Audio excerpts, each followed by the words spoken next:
దేవుడు సొలొమోను గారికి జ్ఞానాన్ని ఇచ్చిండు.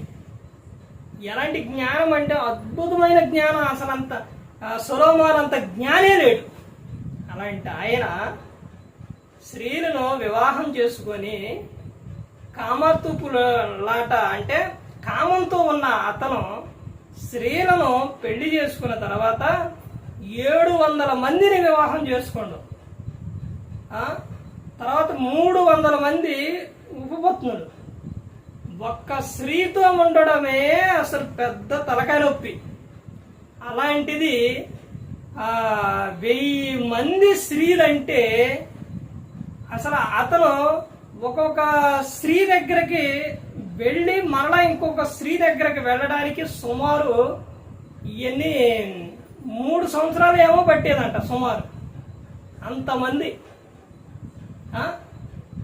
అంతమంది స్త్రీలు. వీళ్ళందరూ కూడా సొలొమోను గారిని తన వృద్ధాప్యానికి వచ్చేసరికి దేవుళ్ళలో నుంచి ఏం చేశారు, వీళ్ళు విగ్రహారాధన వైపు తిప్పేశారు సొలొమోను గారు. అలాంటి జ్ఞానినే అసలు సొలొమోను అంత జ్ఞానే లేడు. అలాంటి జ్ఞానిని ఏం చేశారు వీళ్ళు, తిప్పేశారు. స్త్రీకున్న విధానం చూశారండి, స్త్రీకున్న పవర్ చూశారండి. ఒక పురుషుణ్ణి భర్తను మంచి దారిలో నడిపించగలదు, చెడు మార్గంలో కూడా పంపించగలదు. అంత శక్తి ఉంటుంది. పురుషుణ్ణి నవ్వించగలదు, ఏడిపించగలదు, ఏదైనా చేయగలదు స్త్రీ. ప్రతి ఒక్కరు గమనించుకోవాలి.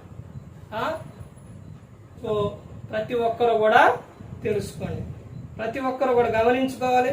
ప్రతి ఒక్కరు కూడా లోకంలో ఫలించి అభివృద్ధి చెందాలనే దేవుడు కోరుకున్నాడు.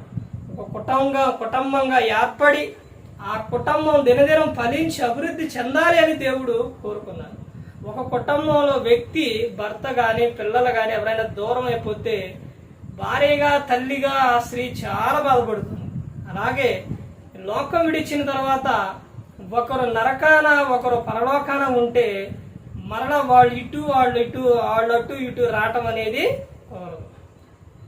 అందుకని ప్రతి ఒక్కరు గమనించుకోవాలి. అందరూ ఆనందంగా ఈ లోకంలో ఎలాగైతే ఉండాలి అని కోరుకుంటారో అదేవిధంగా అందరూ కూడా పరలోకంలో ఉండాలి అని, కుటుంబంగా ఉండాలని ప్రతి ఒక్కరు కూడా కోరుకోవాలి. ఏ ఒక్కరు కూడా నశించి నరకానికి వెళ్ళిపోకూడదని యేసుక్రీస్తు ప్రభువారు ఈ లోకానికి వచ్చి మనందరి కోసం సిలువలో తన ప్రాణాన్ని పెట్టారు. ప్రతి ఒక్కరు కూడా దేవుని యందు భయభక్తులు కలిగి పరిశుద్ధాత్మ మాట వింటూ హృదయ శుద్ధిని కాపాడుకుంటూ క్రీస్తుని పోలే నడుచుకున్నప్పుడు లోకం విడిచినప్పుడు పరలోకానికి చేరుకుంటారు.